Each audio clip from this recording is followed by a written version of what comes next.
Olá, estudantes da primeira série, tudo bem com vocês? Eu sou a professora Corine. Nessa aula nós vamos falar sobre biomas do Brasil. Então, quais são os objetivos?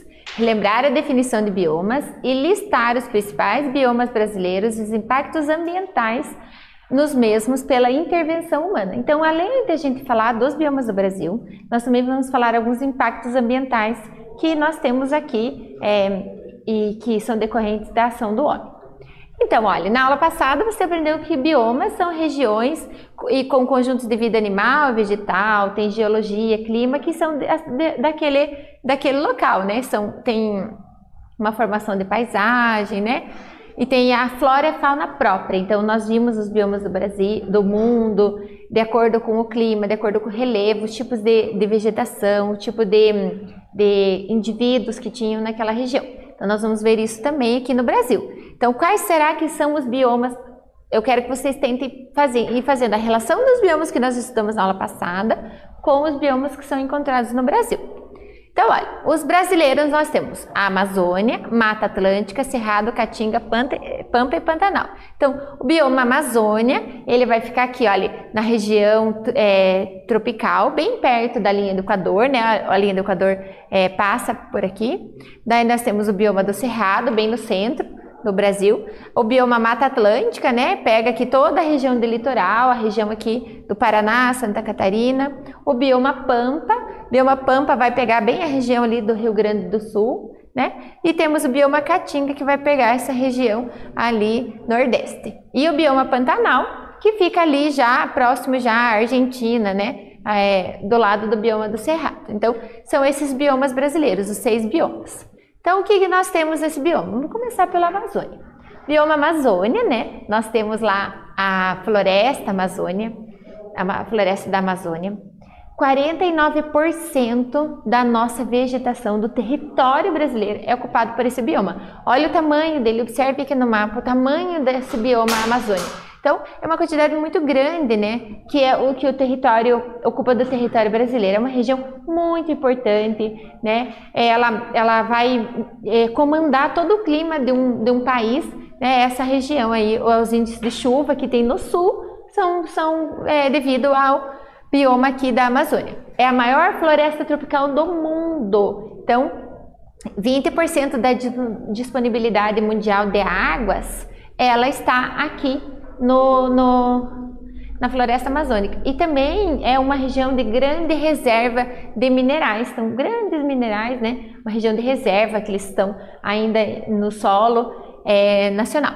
Então 20% da floresta original já foi desmatada. Então ela pode ser desmatada por vários motivos, pode ser para desmatar para plantar, pode ser por madeira ilegal, né? Então ela foi desmatada. Então observem aqui a quantidade de animais que tem, né? Aves de diversas formas, né? Onça pintada, tem corujas. Olha, a floresta é exuberante, né? As plantas que são muito altas, como tem muita água, muito rio, chove muito também nessa região, então tem um alto índice pluviométrico, né? Então tem as Vitórias Régias, tem as árvores exuberantes, tem muitos rios nessa região. Na região da Amazônia é importante por causa dos rios voadores. Já ouviram falar? Rios voadores ou rios aéreos? Eu já falei numa das aulas para vocês lá no ciclo d'água. Então vamos relembrar o que são esses rios aéreos ou rios voadores. A floresta amazônica, uma árvore de grande porte, ela consegue mandar para o ar, para a atmosfera, cerca de 1000 litros de água. Então o que acontece? Imagine aquelas árvores enormes mandando aquela quantidade, toneladas de litros de água, vai para a atmosfera. Essa água vai ficar presa ali? Não, os ventos vão carregar essa umidade. Então os ventos vêm, né, do oceano e carregam a umidade e eles vêm aqui para a região sul do Brasil. Então muitas das chuvas que ocorrem na região sul do Brasil, na região dos Andes, aqui são chuvas que vêm lá das florestas da Amazônia. Então elas são super importantes, né, porque elas transportam muito mais água para nós do que o próprio rio Amazonas. Então, as chuvas dependem da floresta ser bem preservada. Se não tivesse essas florestas, aqui, essa região sul aqui, teriam lugares que poderiam ter desertos por falta de chuva. Então, a Mata Atlântica é aquela que fica no mapa, olha, observem aqui. Fica toda essa região litorânea, pega aqui a região do Paraná, Santa Catarina, o sul da região de São Paulo, também pega a Mata Atlântica. Mata Atlântica, ela tinha originalmente cerca de 15% do território, porém ela foi muito desmatada. Ela foi desmatada por vários fatores, né? Foi desmatada para dar lugar às cidades, né, as grandes cidades, para madeira também, né? Então, ela só tem 10% somente da floresta original. De toda essa floresta, só 10% da floresta original. Ela tem formações nativas, vários ecossistemas, também é uma região de grande biodiversidade. Olha, nós temos macacos, onças, tem tamanduá, mico-leão dourado, né, várias plantas, várias vegetações que vivem nessa região da Mata Atlântica. Vamos lá para uma atividade do Enem. Analisando-se os dados do gráfico que remete a critérios objetivos no estabelecimento de comunidades de conservação, unidades de conservação no Brasil, constata-se que, então olha aqui, ó, eu tenho um gráfico e o que esse gráfico mostra? Ele mostra o uso sustentável, então esse escurinho é o uso sustentável e o branquinho é a proteção integral. Então regiões, aqui tem os biomas, Amazônia, Caatinga, Cerrado, Mata Atlântica, Pampa, Pantanal e o Brasil como um todo. Então, quais são as regiões que têm um uso sustentável? O que é o uso sustentável? Quando o homem utiliza dos recursos naturais, mas com responsabilidade, né? Não degradando, não destruindo. E proteção integral. Um local de produção integral é deixado lá, ninguém pode mexer, não pode se retirar as coisas lá. Tem uma proteção integral. Então, vamos ver. Na Amazônia, eu tenho metade de uso sustentável e uma parte de proteção integral. Na Caatinga eu tenho uso sustentável, no Cerrado eu tenho uma boa parte de proteção integral, na Mata Atlântica eu tenho uma grande quantidade de uso sustentável, no Pampa também, e o Pantanal, observe o Pantanal, ele está inteiro como proteção integral, e no Brasil ficaria mais meio a meio. Então, observem esses dados, o que a partir desse gráfico aqui, o que você consegue analisar, quais os dados que você consegue analisar? Vou dar um tempinho para vocês pensarem e já volto com a resposta.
Então, gente, o que a gente consegue tirar a partir desse gráfico? Olha, o estabelecimento de unidades de conservação devem ser incentivados para a preservação do recurso hídrico, manutenção da biodiversidade.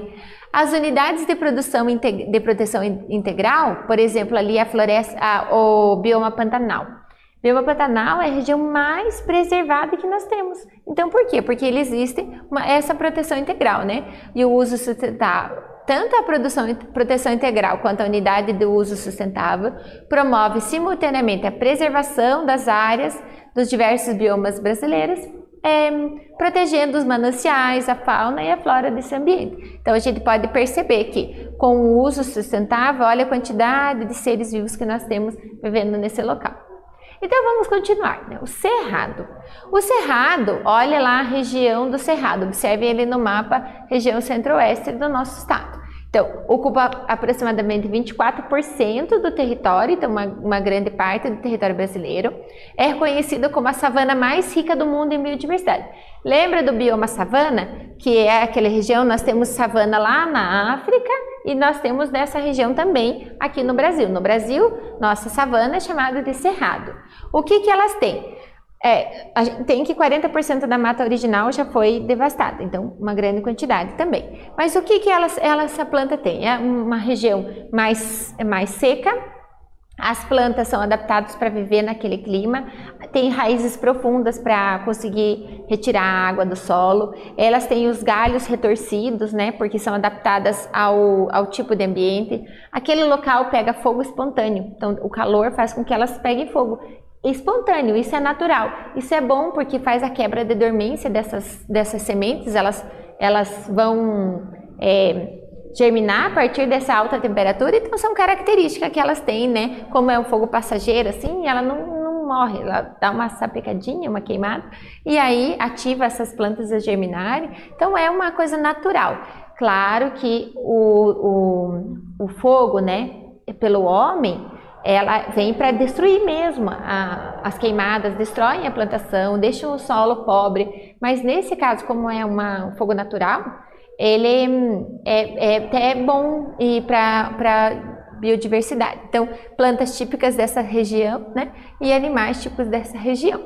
A Caatinga, a área aproximada de 10% do território natural, é um clima semiárido, né, tem grande variedade de paisagens, tem uma relativa riqueza biológica, né, porque tem seres vivos que são adaptados a viver naquele clima mais seco, né, e tem espécies que só vão ocorrer naquele bioma.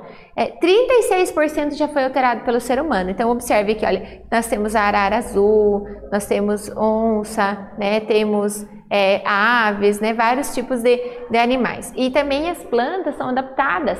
Né, lembra da região de deserto que tinha plantas adaptadas? Ela não chega a ser uma região de deserto, mas é uma região que ela é semiárida, então tem poucas chuvas. As plantas, a gente vai ter muitos cactos lá, que são adaptados ao clima quente, tem folhas modificadas, conseguem armazenar água, tem raízes muito profundas para conseguir absorver água, né? E ela já foi muito alterada pelo ser humano. A região de Pampas é a região mais sul do Brasil, né? Vai pegar lá essa área do Rio Grande do Sul, aproximadamente 2% do território nacional. Lá tem um clima chuvoso, né? Tem muitas chuvas, não tem um período seco, assim, muito seco, tem a chuva o ano inteiro, né? Só que, e também no inverno é muito frio. Então, temperaturas negativas, né? No inverno pode nevar e vai influenciar na vegetação. Então, o que eu tenho de vegetação? Eu tenho mais as gramíneas, né? Vegetações rasteiras, mas eu tenho algumas árvores, né? O angico vermelho, cedro, a caroba e alguns animais, né? Que também são adaptados a esse bioma. O Pantanal, 2% do território nacional, é o local mais preservado que nós temos no Brasil, né? E é reconhecido como a maior planície de inundação contínua do planeta. Por que inundação contínua? Porque ele é um bioma que é bem interessante. Na época da vazante do rio, da cheia, chove bastante e o rio enche e transborda. E ele alaga várias regiões. Essas regiões, essa água, ela vai depositando sedimentos, né? E quando é época de seca, ele fica assim todo vazante, todo cheio durante um certo tempo, e no período de seca a água vai secando e vai se encolhendo e vai voltando a um espaço menor. Só que toda essa região onde tinha água antes, ela é muito rica, então cresce muitas plantas, muitas árvores, tem muitos animais vivendo naquela região, e a criação de gado nessa região é uma importante atividade econômica, e ela tem avançado assim lá na região do Pantanal, mas ela é uma região ainda que está muito preservada, né? Ela tem essa proteção integral. A vazante vai ser onde tudo inunda, né, de dezembro a março, e a seca de julho a outubro. Então tem diversos animais e plantas vivendo nesse local. Vamos lá para uma atividade. Uma pessoa decidiu aproveitar suas férias e visitar 6 cidades para conhecer de perto os biomas brasileiros. O percurso realizado será representado no mapa. Então, olha, ela saiu daqui do Rio Grande do Sul, foi para cá, olha, passou aqui lá no Rio de Janeiro, veio para o Pantanal, foi lá para Minas Gerais, foi lá para o Nordeste e depois terminou lá em Belém, na Amazônia. Tá, vai terminar no estado do Amazonas. Qual foi a sequência dos biomas? Quero ver se vocês prestaram atenção. Quais foram os biomas que essa pessoa visitou? Vou dar um tempinho para vocês pensarem e já volto com a resposta.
E aí, gente, quais são os biomas? Olha, se ela saiu daqui do sul, ela era bioma Pampa, depois ela foi lá para o Mata Atlântica, depois foi para o Pantanal, Cerrado, Caatinga e Amazônia, né? Então, relembrando, Pampa, 2% do território nacional, né? Apenas uma região da região sul, um estado da região sul.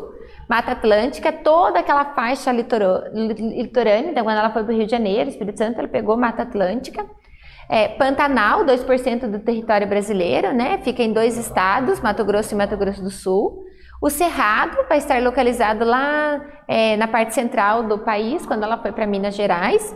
Na Caatinga, quando ela foi lá para o norte, né, 10% do território nacional, está na maior parte a Caatinga lá na região nordeste. E depois ela foi para o bioma Amazônia, né, que faz parte de 49% do nosso território e a maior parte na região norte.